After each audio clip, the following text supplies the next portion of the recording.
The bigger danger is not using the restroom at the appropriate time. Absolutely. You'd rather use the public restroom, use the bathroom, get over the fear, carry whatever you need to sanitize if the needed. contact area, Yeah.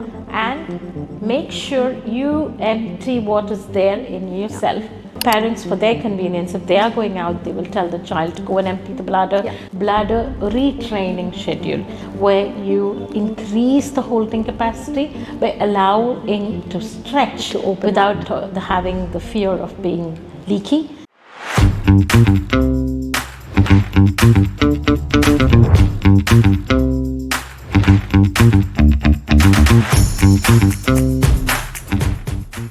I laughed so hard, I peed a bit. You know, last week in gym class, I leaked a little. Maybe I should wear a pad, right? Absolutely wrong. These are signs of bladder dysfunction, and they must be addressed at the right time and not pushed under the carpet. So to talk about this today, we have on our podcast Dr. Meera Raghavan, and we're going to talk about the bladder function, why sometimes you have these accidental leaks, why Kegels are not the right answer, and what some of your treatment approaches are. Lifestyle, physical therapy, medication or surgery, what's actually going to help you. So if you have these accidental leaks, and if you're asking yourself, is this going to end with surgery? This podcast is for you. Let's get started. Hello and welcome to What Women Need. I'm Dr. Sonali Santanam. I'm the founder of Birth Basics and the host on this podcast. Today we're talking about bladder health issues, and I'm joined by Dr. Meera Raghavan. She is a top urogynecologist. She's a robotic surgeon. She practices at Apollo and also has her own private practice at the Chennai Speciality Center. Dr. Meera Raghavan is a trailblazer in her field. She's an advocate for women's health, and she's extensively contributed to prestigious societies for obstetrics and urogynecology, both FOXY and OXY. It's my pleasure, my absolute pleasure, to have Dr. Meera Raghavan on this podcast, one of our first episodes. And welcome, Doctor. Thank you so much for being here. Thank you. So, you know, Doctor, I've been following your practice for quite a while, and I think when I was at different institutions, it always came up as urogynecology. And even today, when I talk to my clients and I mention urogynecology, there's always this confusion. It's a blend between urology and gynecology. So can you just shed a little bit on that? Yeah, I would say that urogynecology is a kind of hybrid subspecialty within the field of gynecology. However, everything starts with pregnancy, so it is a comprehensive package looking at whatever urological, bladder-related pelvic floor problems a woman could get during her journey through various phases of life. Right. One because of physiological changes, another because of disease process or surgery which she has to undergo. And this is for every woman throughout the various stages of life. And this comprehensive care about whatever bladder, urological or pelvic floor problems, and looking into it in detail and treating them appropriately, hand-holding them, is what in a sense of urogynecology.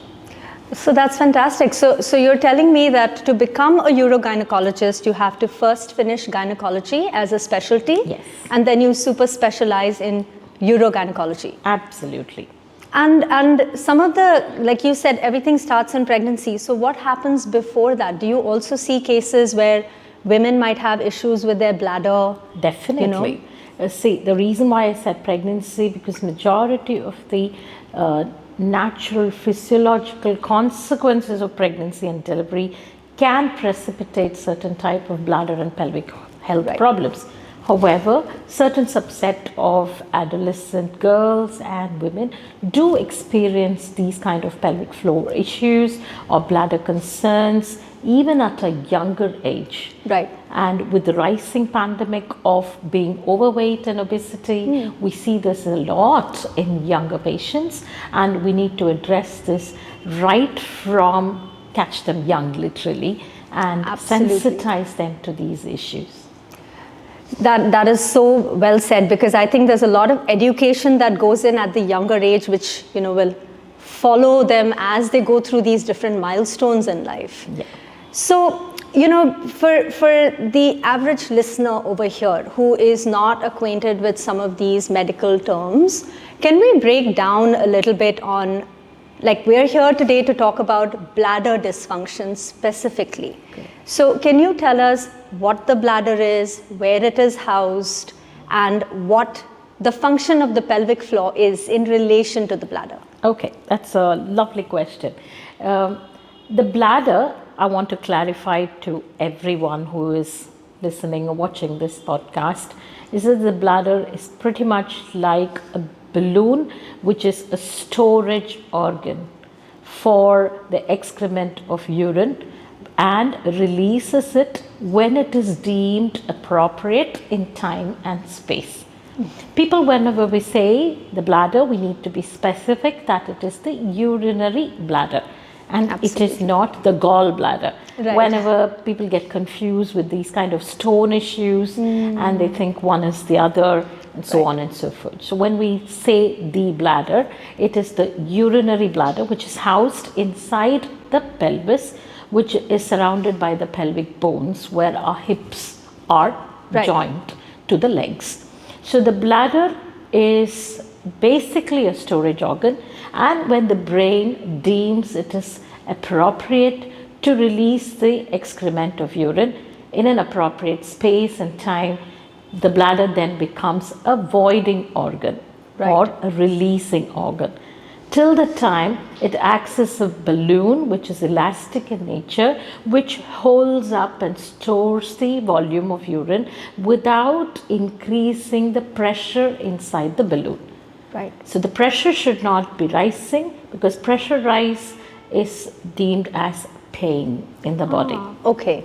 So that is when people get this uncomfortable feeling down in the tummy and they have to rush. Okay. And when you reach the washroom and you can take your time to sit down and pee, till that time the bladder can hold and you are under the control of initiation of the whole act of urination. Right.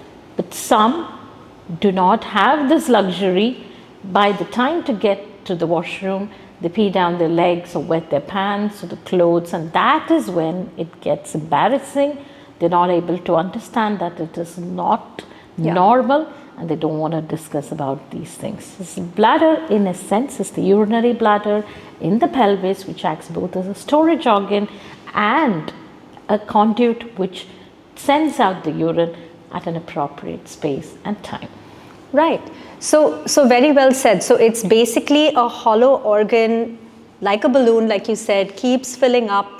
And then there is probably a point where it starts to recognize that it is full. Yes. Right? And that's when you need to go to the bathroom, and that is a normal urge. Yes. Sometimes what happens is, if you're outside, and this is because we're talking about what normal bladder habits should be like. Now that we know what the bladder looks like, where it is housed, hopefully people have an understanding of what it's supposed to do. Bladder fills up and gives you a signal telling you to go use the restroom so that it doesn't hopefully overfill and then becomes an urgent issue, an urgent need to go to the bathroom. Yeah. So we find that many times, especially when you're outside the house and you're out the whole day at a mall or something and you don't want to use public restrooms, women tend to suppress this urge. Or another instance I find is when, especially in the early postpartum, when women are breastfeeding, that's a classic time when right in the middle of a feed, they don't want to use the restroom, so they'll say, I'll go later. But then they lose the urge. And then when it comes back, it's very, very urgent. Yes. So can you add a little bit on how often you should empty your bladder, what normal bladder habits should look like, especially when you're outside the house, and this whole thing of deferring the urge? Absolutely. So the bladder, as I told you, is peculiar because it can hold as much as you want, but at the same time, when it wants to, can behave like a badly behaved child. Yeah. So it throws its tantrums, and that's when you get the leaks and the urgency. So in normal population, when you take the first signal to the brain that the bladder is filling up, or a sensation which tells you maybe you need the washroom, is around 150 ml of urine in the bladder. Okay. You can put that thought away and still continue to do whatever you're working at for some more time comfortably without having to think about the washroom. Right. This further urge builds up as the volume increases, and you get a strong urge around 350-400 in normal women. Right. And the bladder capacity is usually about 500, where the bladder sends a strong signal, or the brain sends a strong signal saying, yes, you need to go. Yeah. And then you respect that and you need to go. What do we call as urgency? If I do not respect that signal and I have this impending fear that I might leak and wet, that sensation of irresistible, strong sensation accompanied by the fear of leaking if I did not respond to the signal is actually urgency. And if you leak, it's called urgency leak. Yeah. And that is because of the strong contraction of the bladder. It can't hold anymore, I'm done. That Right. kind of a feeling. Right. So we can easily and comfortably hold between anywhere 150 ml to 450 ml. And that takes, if you're drinking the correct amount of water and given the amount of urine which is produced physiologically 1 ml per minute, we can go up to 3 hours comfortably. Okay. Postponing beyond 3 hours of holding, there are people like, students, young adults, people out in the field, people Teachers. out shopping, Yeah. teenage girls. People have this unwarranted fear that public restrooms are the reason for the infection. They hold on for 6 to 8 hours, and that's really going to knock off the bladder in the long run. Yeah. To be able to do that, you're basically dehydrating yourself, you're restricting voluntarily the amount of water intake, and that makes the urine far more concentrated, and that harbors the bacteria, and you do not release for another 6 to 8 hours. That's the perfect cocktail for developing urinary tract infection rather than the usage of a public washroom. So well said. So you're, just to put this out there, so you're saying that the bigger danger is not using the restroom at the appropriate time. Absolutely. You'd rather use the public restroom, use the bathroom, get over the fear, carry whatever you need to sanitize if the needed. contact area, Yeah. and make sure you empty what is there in yourself, and not worry about urinary tract infection being a contagious type of disease. Yeah. It is not. If I have to tell the real fact, the urinary tract infection is abnormal growth of bad bacteria or unfriendly bacteria, which otherwise we ourselves harbor, Right. and the good bacteria goes down. So it's more about the microbiome. You have to Exactly. make sure the bacterial flora In ourselves is balanced. is balanced. That is why I do not, in fact, I strongly discourage women who practice obsessive excess perineal hygiene. People have this concept that urinary tract infection happens in people who do not maintain hygiene, and they overdo it by commercially available washers, persistent douches, or cleaning that area with antiseptic solutions, which completely wash away the friendly bacteria, and these abnormal bacteria then take over. Then fungal infections can happen, itching, irritation, dryness, and urinary tract infections ensue. So overt hygiene, dehydration, holding on urine for prolonged hours without emptying bladder are the 3 main reasons why somebody would be predisposed to recurrent urinary tract infection. Definitely not the use of public washrooms. Right, right.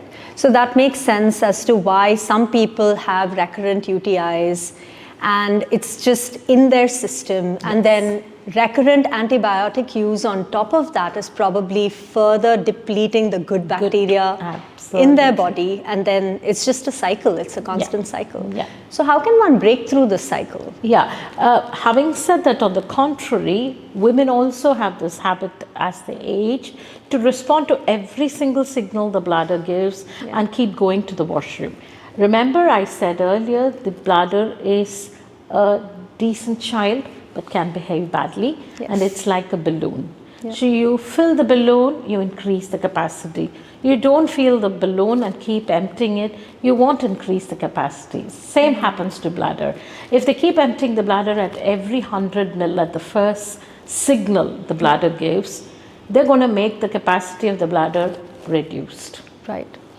So that becomes a habit over time, and they will not be able to hold what they would otherwise be able to.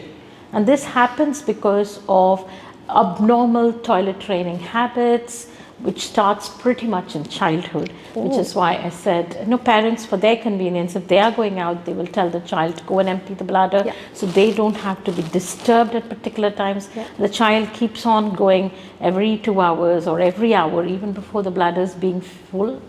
That is when they develop these abnormal habits. So it seems like the bladder literally shrinks because it doesn't fill up to that extent, and over some time possibly even develops in physical therapy terms, I would think tightness. Yeah, it becomes small and it's it becomes stiffness, tight I would say. You can stretch it. Correct. Which is why we adopt the process of bladder retraining schedule, where you increase the holding capacity by allowing to stretch without having the fear of being leaky. So you become confident, at the same time become comfortable. So these are very small, easily reproducible practice tips and intricate nuances in the way we deal with these patients who are otherwise very embarrassed to talk about anything. There's a lot of stigma around this. I mean, nobody wants, it is hard for someone to admit to themselves that this is happening to them. And especially when it's someone who's young, I find that right after childbirth, we do have a lot of women who have incontinence. Sometimes it settles, sometimes it doesn't. It doesn't. Yeah, especially in younger, even we even have sometimes 16-year-old teenagers coming in with incontinence issues. So to summarize some of the things that we've talked about in terms of why this happens, it's not necessarily a weakness of the muscles that are supporting the bladder, but sometimes it's just inappropriate use, like hygiene, or not hygiene, but not using the bladder often and not using the bathroom often enough. What are some of the other things that you think might contribute to? Constipation. If somebody is voluntarily restricting their water intake or taking the wrong type of fluids or not so required type of fluids, I'd say plain water is the best one to hydrate yourself. But people have this misconception that the electrolyte solutions or fizzy drinks or tea and coffee can pretty much quench their thirst, but not necessarily leave them hydrated. And on the contrary, it can leave them dehydrated because they are all bladder irritants. Right. They make you pass so much of urine, you pretty much become dehydrated, and they irritate the bladder muscle to go multiple times. So caffeinated drinks, fizzy drinks, other than plain water, sugary drinks, constipation, and taking inappropriate antibiotics even for a common cold which is otherwise viral, can disturb your microbiome to great extent. That is when people have a sore throat and they take broad spectrum antibiotics of their own will without a prescription, they develop fungal itching as well as discharge and burning sensation while peeing, all contributing to urinary tract infection. Because they destroy the microbiome there, they destroy the friendly bacteria, and the bad bacteria, the fungus, takes over. So these are the various factors on top of a woman's physiology, like period time where the hormones decline, or the usage of tampons or pads which necessarily irritate that area. sexual intercourse, pregnancy, menopause, post-delivery, breastfeeding, all contribute to a rise in the chance of one developing a urinary tract infection. Right. On top of these, we add all these risk factors. Definitely, a woman is more prone to urinary tract infection compared to a male counterpart. Right, right. So there is a lot of, I mean, there are a lot of lifestyle factors that seem to be coming Absolutely. up. Like it's how much water you're drinking, it's how often you're using the restroom, but then it's also making sure you're eating the right kind of foods, avoiding, I think the younger ones, especially the fizzy drinks. Yes. I think with women who are older, coffee becomes like a major irritant. And I also find a lot of time protein powders come in. Absolutely. I find that, I don't know, some may even contain diuretics, and that can increase the, the urgency or this feeling that something's wrong and I need to use the restroom all the time. Everything is called a supplement. It supplements your diet. It cannot become your diet. Absolutely. We need to really get the message across. Yeah. You are okay to take protein supplements because all of us lack in the daily requirement of protein. Even if you're sedentary, you need 0.8 grams per kg body weight. Yeah. A 60 kilogram person will need minimum of 50 gram protein even if they're sitting down. Right. If they're working out, they need 1.2. But on the contrary, we now see people having this obsession about protein intake. They increase the protein by taking supplemental forms of powders and stuff like that without increasing the dietary protein. Right. One, because of the lack of knowledge about foodstuffs which have good amount of available protein. Yeah. Yeah. And we do not go grocery shopping for proteins or carbs or vitamins. We do groups of food and we need to check out what has the protein. The proportion of each. Exactly. But and it's still very hard for vegetarians to get. To get, but you can potentially increase the amount of protein which is available on your plate every meal. At every meal. Rather than taking only the supplements. Absolutely. Because the supplement alone can leave you dehydrated without the actual available protein. Yeah, I mean, I say this all the time because I've experienced it myself. There are times when I have started on a new supplement and I notice that I'm using the restroom a lot more often. And that's when I realize that maybe some of the patients who come into the clinic and talk about this, let's look at the food, let's see where it's coming from. It definitely becomes a very, you have to be meticulous with how you write down.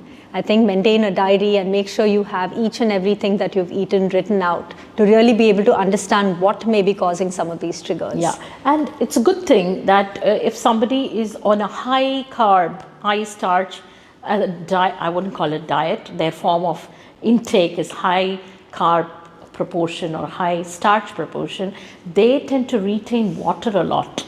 Yeah. But when you stick yourself to a low carb diet, you tend to pee because the water retention is being corrected.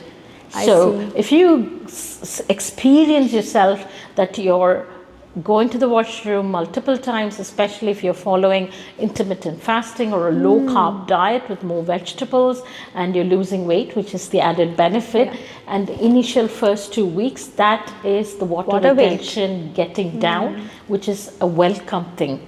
Okay. So you will see the first thing, your rings becoming loosened and falling off, and your shoes not gripping too much. Right. So these are good signs of losing that water which you have been holding on because of the So you're saying it's starch. okay when you first go on a diet which is restricting certain, like, carbohydrates maybe, or you're doing intermittent fasting, it's okay that initially you have this increased need to use the restroom because you are losing all that water which is retained, but it also is an indication that you potentially could be dehydrated. You increase the water intake. So as long as you're hydrating and you're doing everything else, then it's probably the water retention. Correct. Okay, that's good to know, because sometimes people may not be aware of why. Even during period cycles, I think you might have increased. Yes. All that bloating, it just disappears once the cycle's gone because you've flushed it all out. So we've been talking about all of this. I just wanted you to give us a little bit more insight on the different types of incontinence. So when the bladder is not able to hold urine and it leaks out involuntarily, that is what incontinence is. But a lot of times people assume that incontinence is purely because of a weak pelvic floor muscle, and then Kegels becomes the automatic, the exercise that they think is going to just make everything better. But can you talk to us a little bit about the different types of incontinence? Sure. Now, as you rightly emphasize, incontinence is involuntary escape of urine when it's not appropriate time or space. Yeah. And this can be contributed by the fact that there is a weak pelvic floor, but not necessarily only due to that. Right. It could be because of an overactive bladder muscle, which acts of its own accord, or when the muscle is being made overactive, it could be because of the neurons firing at it inappropriately. Okay. So it could be a neurological reason for that, or because of a weakened pelvic floor which does not support very well the tap mechanism, and therefore there is leakage. Right. Or it could be overflow leakage because the bladder is not emptied properly. It's holding on so much that it's overflowing. Or it could be positional in certain positions, or even an insensible one or a temporary one due to medications and stuff like that. So there are various reasons why incontinence could happen. On the broad spectrum, we classify them as urge incontinence, which is related to a strong sense of urgency and accompanied by leakage. The other one, what we call is stress urinary incontinence, where the woman coughs, laughs, or sneezes, or even jerks and does a mild activity which is slightly strenuous.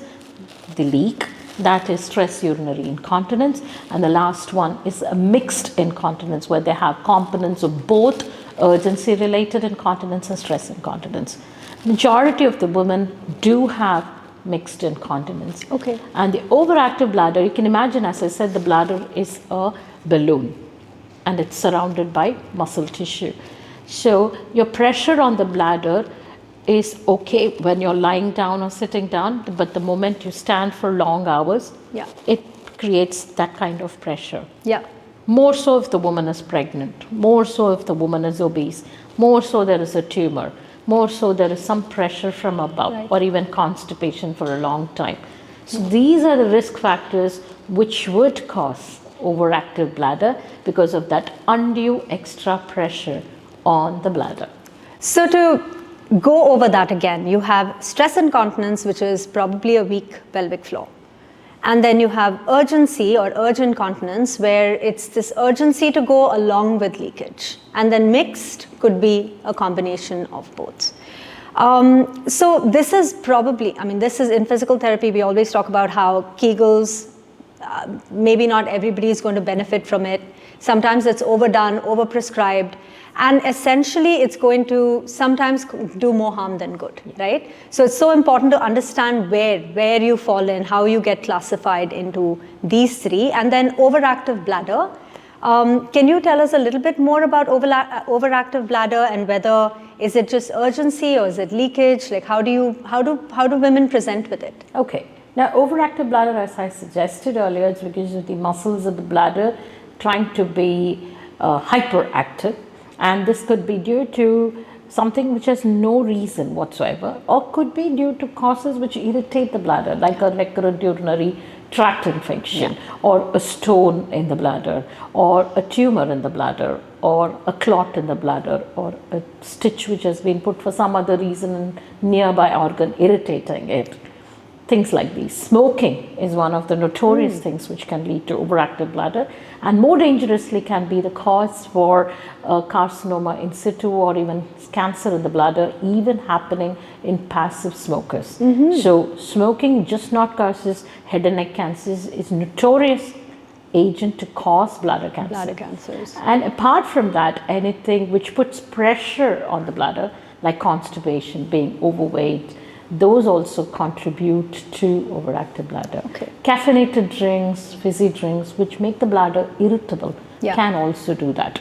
And similarly, any neuron firing repeatedly on the bladder, which could be due to crosstalk between the higher centers and the lower centers, like what happens in Parkinson's or post-stroke patients, can give rise to these kind of overactive bladder presentation. Spinal injuries, spinal surgeries, to some extent can do this as well.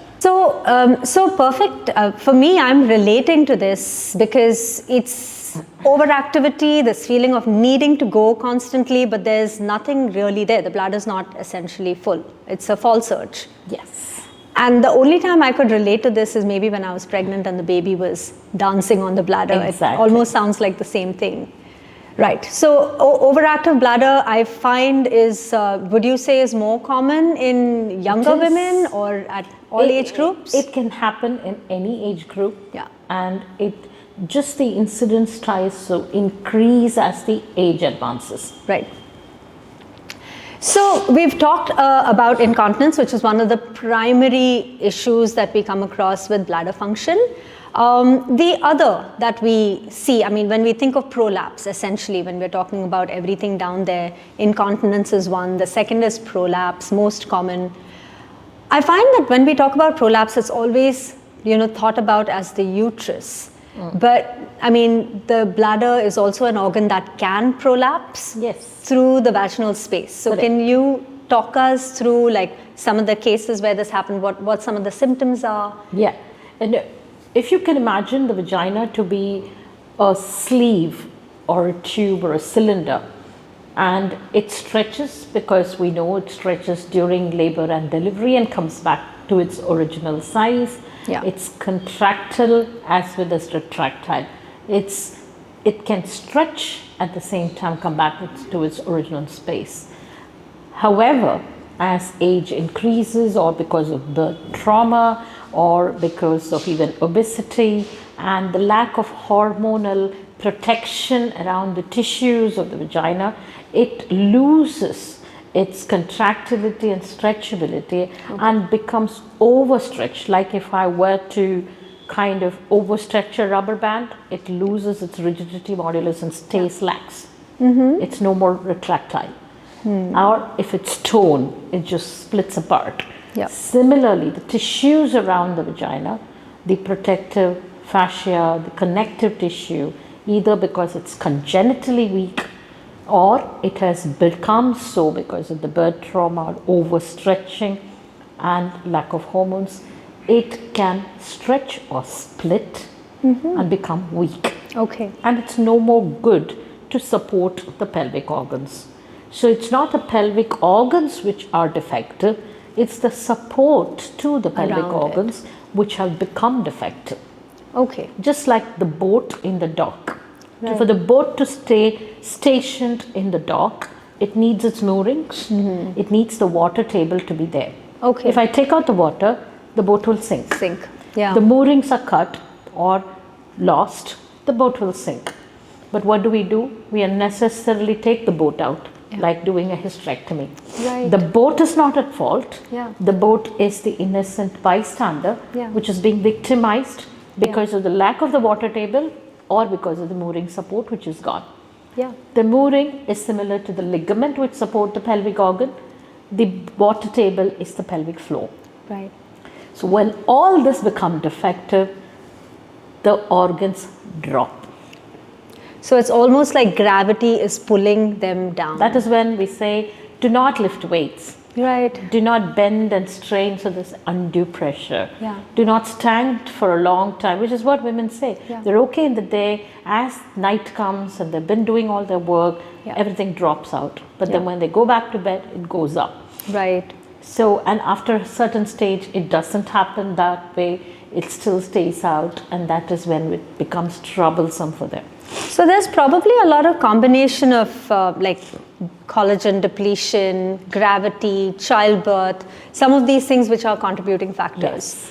But what, like when you say do not lift weights, like is it a risk factor for prolapse, or is it the fact that women, or even men for that matter, may be holding their breath when they're lifting weights? They're not trained in the proper way. When I say to women do not lift weights, is that they do not sit and take the weights. Right. They bend awkwardly and So it's lift by putting incorrect. pressure.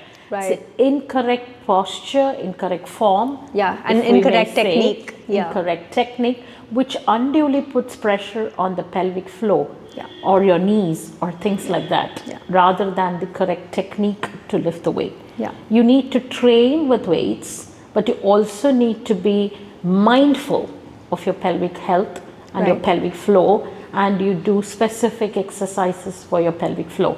I do get a lot of marathoners who complain of incontinence Yeah.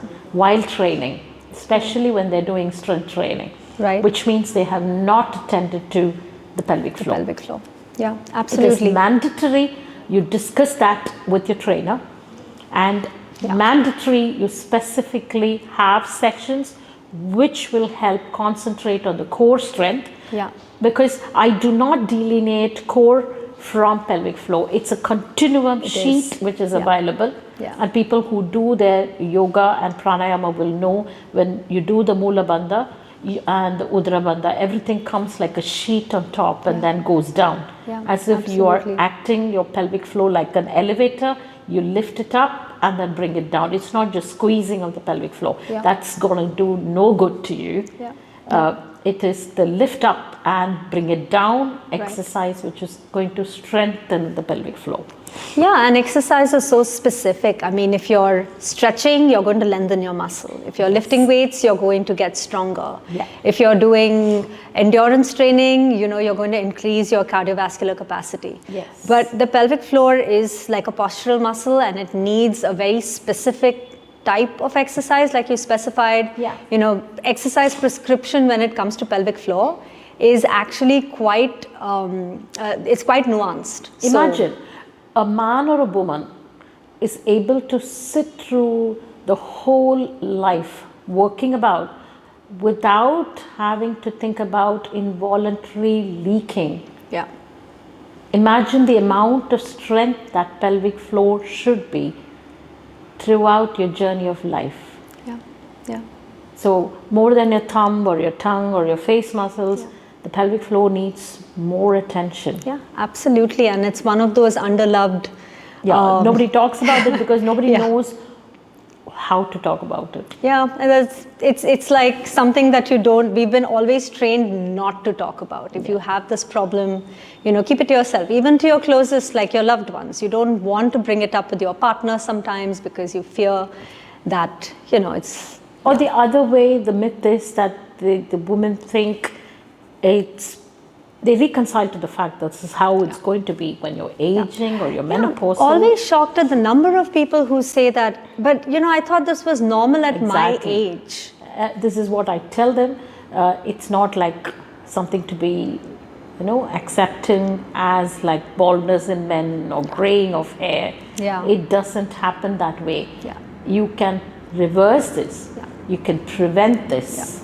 You can stay away from this. You can avoid any surgical intervention if you comprehensively enhance your pelvic floor health. Yeah, absolutely. And I think that's true for everything today. I think preventive care is one of the most important aspects. Unfortunately, a lot of us wait for things to go wrong before taking action, right?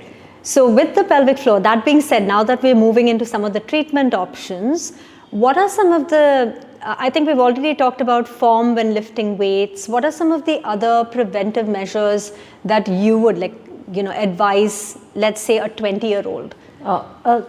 Definitely keep your optimal weight. Okay. Weight is one. Overweight obviously causes more stretching. It's not good for the extra pressure it puts on the pelvic floor. Learn about your pelvic floor, know your body, work on the pelvic floor. Yoga is a very good way where you train your pelvic floor with the synchronized breathing, where you're not holding up your breath. Right. And certain postures to be avoided. People now sit for a long time and the core muscles become weak. And if your abdominal muscles become weak, your pelvic floor muscle is going to be weak. Absolutely. And central adiposity is the main reason why the pelvic floor health deteriorates. and use your lower part of the body. Whenever I say strength training, women always ask, do I do dumbbells? Do I go to the gym? They concentrate on the shoulders, they think it's biceps. Yeah. Glamour More muscles. than the upper body, it is important to train your lower body, and these are whole body training, Yeah. where you do your lunges, your squats, your Yeah. climbing stairs, Yeah. double step climbing, those kind of things which will strengthen your lower body Yeah. and keep you as much as functionally mobile. Yeah. And that is what you're training for. And even with all of that, I mean, coming back to like Kegels for pelvic floor strengthening, I mean, Kegels it's one way to connect with the pelvic floor. But what studies show is, like you said, lower body strengthening, like bridges or squats actually engage more pelvic floor muscles Absolutely. and that's when you functionally use your pelvic floor. Nobody uses their pelvic floor lying down in bed doing 100 Kegels a day. So even when you're doing your rowing dumbbells, your trainer would shout out to you, tighten your core. Yeah. Tighten your core. Yeah. That's obviously the thing you need to do. Pelvic floor first. Pelvic floor first. Yeah. And when you do that, you automatically engage it in a tonic way. So your slow muscles are recruited. Yeah. Whereas a squeeze only does it for the rapid firing muscles. Right. It will not work effectively. And that's you a do it great too visual. Exactly, which is why we need to know our body Yeah. and be aware of what we are doing. Yeah. So you teach them Kegels, they don't only squeeze, and that will only lead to fatigue, Yeah. especially in a woman who's never done it. Yeah. And it's so distracting to just squeeze and release, squeeze and release. It will creates not stress. do anything Yeah. for them. Yeah. And that doesn't give the slow muscles the enough tone. That is when people say, maintain a straight posture, tuck in your tummy muscles. When you tuck in your tummy muscles, you cannot do it in isolation. You will have to tighten your pelvic floor. Yeah, absolutely. So well said, because that's like the anatomy, it's literally like continuous. It's a continuous sheet. Yeah, yeah. So I think I will definitely summarize that into one sentence: use it or lose it. Yes. It almost seems like in your 20s, you have to be mindful of the fact that you have to use these muscles, train them just like you're training any other part of your body, or it's going to start going into decline. Absolutely. With the next milestone, which is childbirth, right?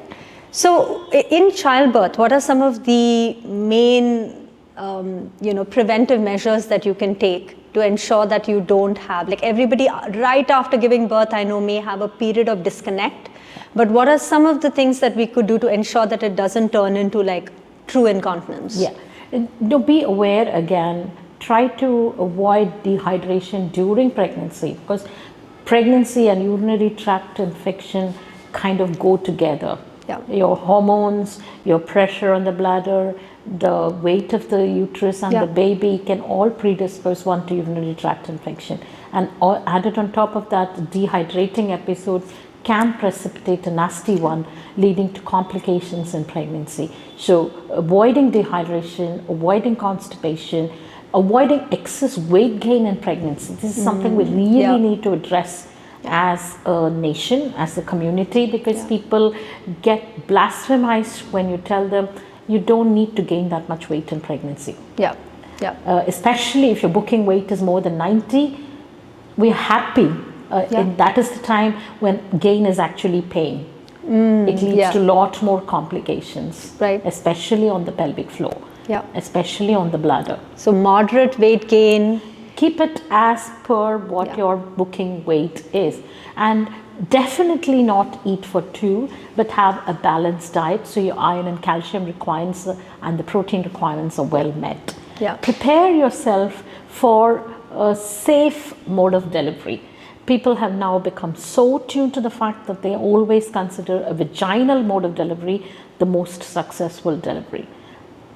To me, a healthy mom and a healthy baby is the most successful delivery, be it by vaginal delivery or by cesarean section. So whatever it takes, we need to achieve a happy mom and a happy baby. So prepare yourself for vaginal delivery, but it's all not lost if you end up having a cesarean section for the right indication, which might be the savior mode for you or the baby. Yeah, I mean, C-sections are medically necessary in some cases. In certain cases, it's but just not that we want to electively dished out for everyone. Yeah, absolutely. Vaginal delivery minimize is the safest, Yeah. and prepare yourself for that. So your body needs to be mobile, supple, so you need certain breathing exercises. You do not push for a long time. You know when to breathe properly. You need to do the squats and the butterfly exercises, the reverse butterfly, the bridges, and so on and so forth. So you're able to sustain that pushing in a comfortable manner without your legs going into cramps. Which is why hydration again is most important. And soon after the delivery, after 3 or 4 weeks, start getting into the routine of being aware of the pelvic floor. Start doing those strengthening exercises. You need guidance for that. Please approach a person who specializes in pelvic floor physiotherapy rather than downloading a YouTube link or a piece of paper and trying to do the wrong stuff and straining your back muscles, not being able to sit and feed the baby, which is many women unfortunately do it to themselves. You know, that's very, very well said, because the visual, like every single day, like I'm a pelvic floor physio, and every single day when I talk, and I'm also a yoga teacher. So what happens is we do therapeutic yoga here for pelvic cases. But when I see a mom who's just given birth, C-section, vaginal birth, whatever it may be, 1 week after, and I say, they ask me, when can I start exercising? And I say, you can start exercising right now. But I had a C-section or I had a vaginal birth. How can it be safe for me now? And it's always that if you've had a total knee replacement, or if you've had even like a hernia surgery, an abdominal surgery, physical therapy starts at the bedside.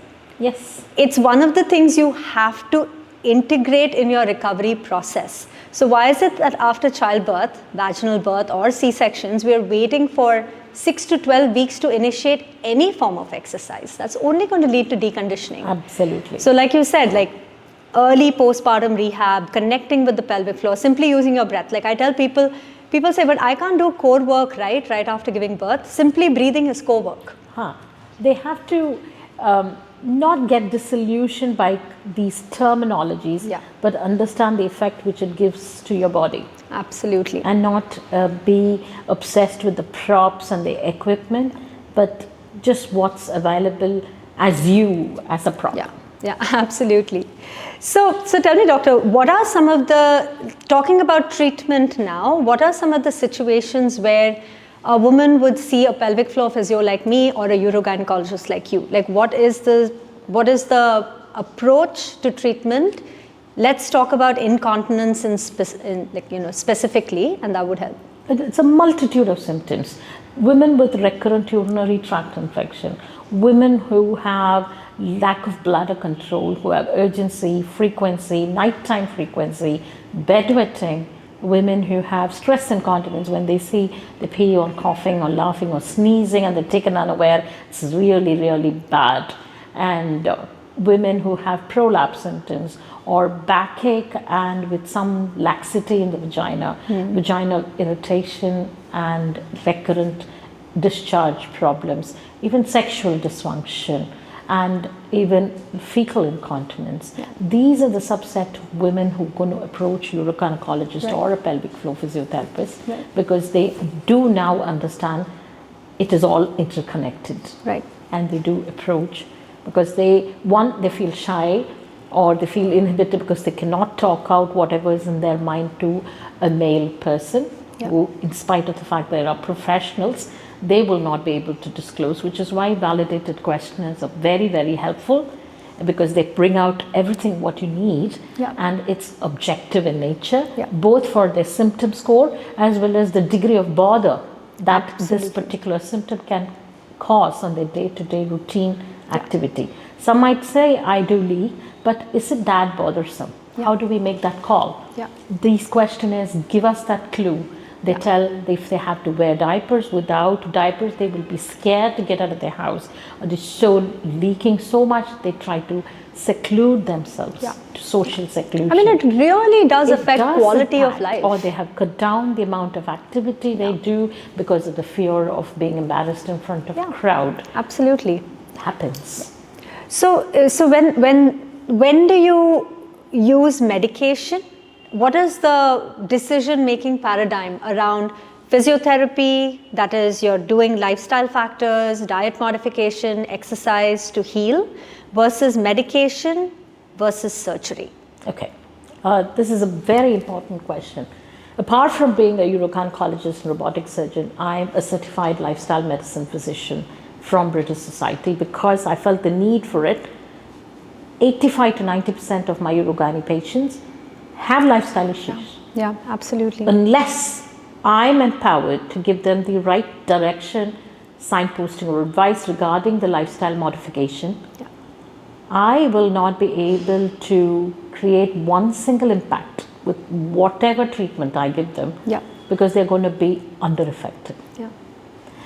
Even 5% weight loss is known to cause 70% improvement in incontinence symptoms. Incredible. If that is the magnitude of impact of a simple lifestyle intervention, fluid management, bladder retraining, pelvic floor physiotherapy, these going to cause such a magnitude of impact and betterment to the quality of life the woman is having, that should be uniformly written and universally told to every single woman, not only in a preventative manner, but also in a therapeutic way. Absolutely. That forms the cornerstone of treatment of any pelvic floor urogyne problem, in a sense, bottom line. Of course, I add on pelvic floor rehab. I do not want it to call pelvic floor strengthening or pelvic floor relaxation. They all come under something called pelvic floor rehab. And how much, how strong, how little, how frequent is to be customized to that patient. Absolutely. Rather than one size fits all, which is why Kegels is not for everyone. And just doing Kegels thinking you have a pelvic floor problem might be counterproductive. One, because it might not be the reason why you think you're having the problem without a proper assessment. You might not be training the right quantity or right amount of group of muscles, and it'll only cause fatigue and cause worsening of the problems. So, and have you seen this in your practice? Absolutely, absolutely. It just worsens. And they are more predisposed to musculoskeletal issues, which then prevents them from even doing normal activity. And that is because they've trained themselves in an improper way, and it led to injury. Would you train your biceps without a trainer or proper instructions? Will that not cause injury? Same thing will happen to pelvic floor. Why is pelvic floor different?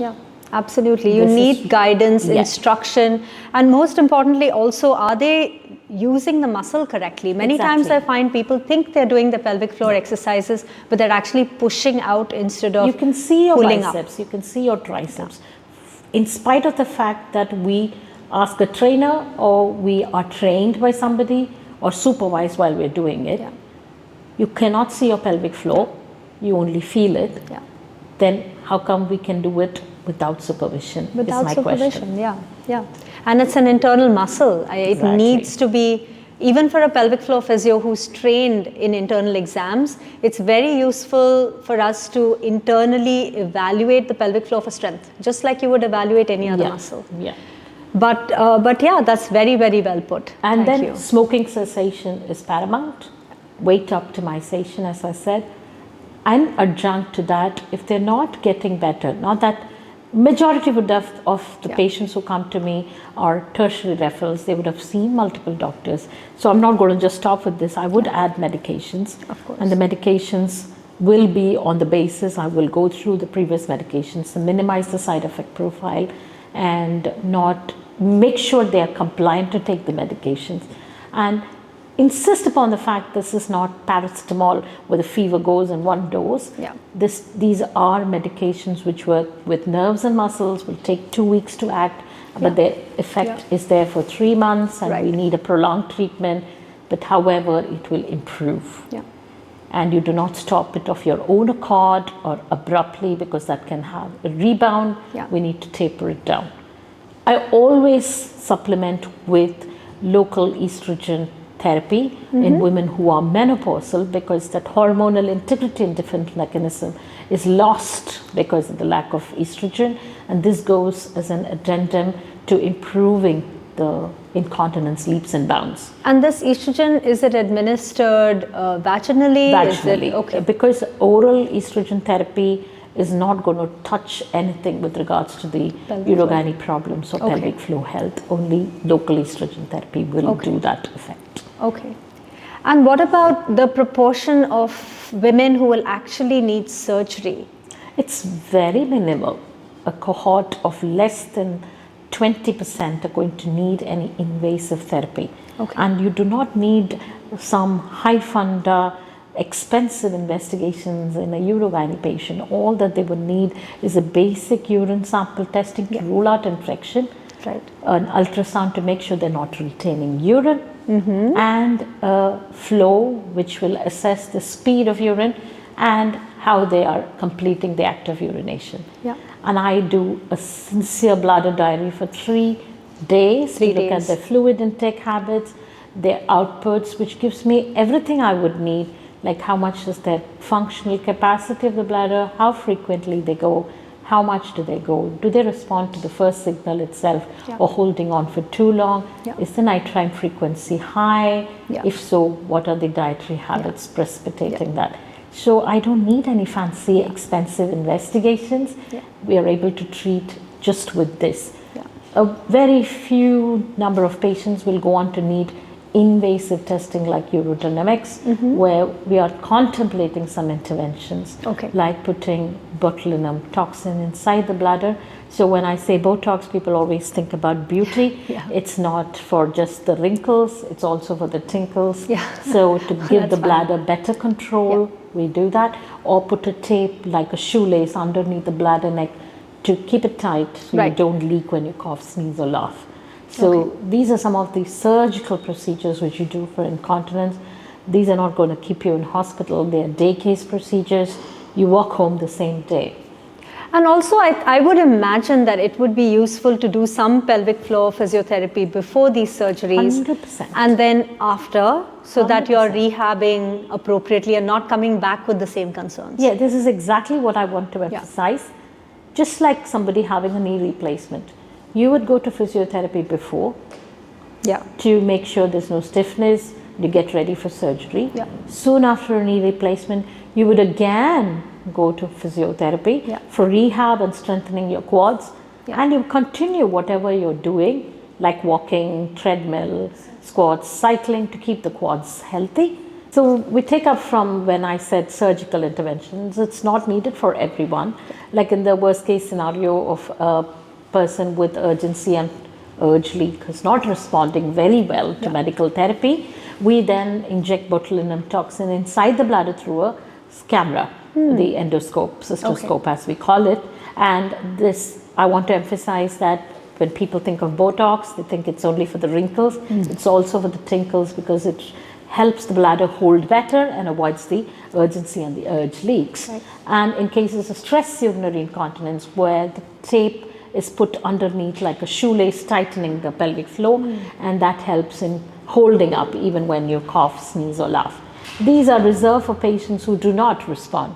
And your question about pelvic floor exercises, just like a knee replacement patient where you do physiotherapy before and after for rehab, and you continue to maintain those quadriceps strengthening exercises. Same is important for pelvic floor. You do the pelvic floor exercises before surgery, you do them as rehab, and you continue them to make them stronger and keep them stronger, because you do not want the age process catching up with the weakening or the menopause related deterioration of the pelvic floor. So it's for life. So that would really be like a comprehensive approach where you first try to strengthen the muscles, make sure they're strong. And in some cases, what are these cases where you think surgery would be indicated? People who don't respond to physical therapy over an extended period of time? Yeah, it's not physiotherapy and then death by physiotherapy. You would have a stipulated time, a fixed time, because these women do have this suffering for a long time. They might have done whatever is in capacity to get over it. And now the quality of their life is just, they're not able to handle. They're already in bad shape. So give them 6 to 8 weeks of supervised, intensive, scheduled physiotherapy. And if they do not respond, move to the next rung of treatment. Yeah. Otherwise, they're not going to get better. Yeah. I mean, I always tell people it's benefit versus risk. Yes. At any given time, if the risk in this case would be quality of life. Yeah. If you've tried everything and your muscles are not responding, you're not gaining that strength back. It could be age related, it could be hormone related, it could be neurological. But in these cases, the risk would be poor quality of life. You don't want to stop going out, you don't want to stop socializing, you don't want that feeling of, what if I leak, that fear. Then surgery might be the best approach, where then you could still rehab after that and get back to living a full life. Yeah, these are not life-threatening issues. Yeah. And these are not emergencies where you need to get it done now, but living with it is not a pleasant thing. Yeah. And we do not just believe in existing, we believe in living life to the fullest. Yeah, and if that is the case, we need to give them that quality of life. Yeah, absolutely, especially with the new generation now. They're all about having a balance in everything. So nothing should be holding, especially women, back. Exactly. Absolutely. So, okay, doctor, so we've been talking about a lot of really technical things. I want to lighten things up a bit. So we're going to do a quick rapid fire round. Okay. So the first thing that comes to mind when you think about the bladder? Bad child. I like that. One thing that every woman should do for her bladder health? Be aware. Great. The most surprising bladder irritant people don't know of? Tea. Yeah. What's your go-to bladder-friendly drink? Water. Excellent. Yeah, very humbled with that. Simple water. If you weren't a urogynecologist, what would you be? I'd be delivering babies. So gynecologist, it has to Obstetrician. one half, Yes. yeah, obstetrician. Do you have a full practice as an obstetrician? I do, but Yeah. the amount of obstetrics I do is only reserved to high risk, and it forms 20% of my practice because of this being the... So your passion truly lies in urogynecology. Yes. It's a very unique profession. So I have to ask you, what stimulated your interest? Because women live longer now, and the fact that these problems are going to be there, but they're not going to threaten their life, but they don't have much to do about it because they don't know about it. Yeah. That triggered me going into looking both into urogynecology and lifestyle medicine. These are non-communicable diseases, and with the growing amount of aging population as well as obesity in the global community, Right. this is something we cannot do an ostrich in the head sand. Yeah. So we need to address it upfront. Absolutely. And that is why I do it with a lot of perseverance and passion. It's been tough along the journey to be having a niche practice in urogyne, because as you rightly said, people wonder what it is. So having said that, and now I think with the passion and the perseverance, we are able to reach a lot more and comfortably bring them to talk about it. Me talking about is one thing, bringing them to talk about is another. Yeah, absolutely. So what is the one thing that you would like to see people do when it comes to their bladder health, about their pelvic health? Talk about it freely, listen to such things more openly. Just like they would do fitness, they would approach pelvic floor fitness as well. Yeah. And ask for a urogynecologist rather than, I'm having this problem. Yeah. One of the primary purposes of this podcast is helping people find the right care and connecting the right patient or the right person with the right, specialist. So I think when it comes to anything, we can safely say anything, bladder, even bowel, Yes. and sexual health Absolutely. related, anything in the stigma. pelvis would come in this the field, in the category. spectrum of urogynecology. Yes. So can you tell us about one patient that you've seen as a success story, maybe combining lifestyle medicine, physical therapy, and medicine, mainstream medicine? The story which comes to me is of a young lady who had her first pregnancy, delivered, and subsequently had a road traffic accident, knockoff from a bike, and there was a spinal injury and developed a foot drop and subsequently bladder dysfunction. She was referred to me with recurrent urinary tract infection and the backflow causing pressure in the kidney because of the bladder not being functional fully and retaining urine and all these kind of problems with recurrent urgency and leakage even at night. She was pretty much on diapers as a young mother following this RTA. Her foot drop slowly became better, though not fully recovered. She was independently mobile, but still struggling with being on diapers, ammoniacal rashes around the perineum, recurrent UTI, these kind of creatinine rising because of the kidney issues. So this is in a sense a neurogenic bladder. So evaluated her, treated her initially with medicines, did the invasive testing, put her on a concoction of medication to prevent urinary tract infection, taught her the clean intermittent self-catheterization and to bring down the pressure in the bladder and the back pressure, injected botulinum toxin that kept the bladder pressure down. We had to do it twice in a matter of 18 months gap, which gave her the quality of life, and she was off diapers. Went on to become pregnant the second time. Oh, that's wonderful. And delivered her second time with a healthy baby and a really good quality of life to look forward as a young mother of 2 children who's independent. That's wonderful. That's such a beautiful story. Especially, I mean, you know, some of these conditions can sometimes even stop you from thinking of having another child. Absolutely. And thinking of having a life. You know, imagine somebody in diapers not being able to cohabit with her husband at an age of 32 and reconciling to the fact that this is how it's going to be. It's not easy. And it doesn't have to be that way at all. Absolutely. And I'm happy and glad that she's able to carry on with her life. And I do tell this story to many of our patients who lose that oomph in them and say, continence is confidence.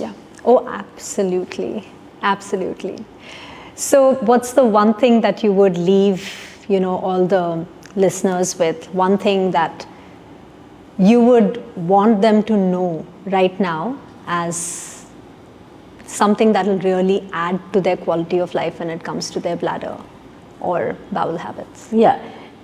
Women are truly gifted beings because the one thing which puts them apart is their resilience, and so is the pelvic floor. So be aware of the pelvic floor, respect the strength of the pelvic floor and augment the strength like we do to ourselves. So it befriends you, you befriend that. And for life, you're confident and continent and not subjected yourself to these lifestyle issues which can cause deterioration in pelvic floor and bladder health. For that, we need to be aware and be mindful, and that is what is most important. Wonderful. Thank you so much. You bring so much strength and so much power and so much hope to a lot of women who really don't know who to reach out to when they have these issues, because I find that sometimes they go to a gynecologist, but then it's not completely within the expertise really comes from that added knowledge that you bring to this field. Thank you, Doctor. Wonderful. It was wonderful. Thank you so much, and you know, to take your time and to come here. Your pleasure. It's really, really nice.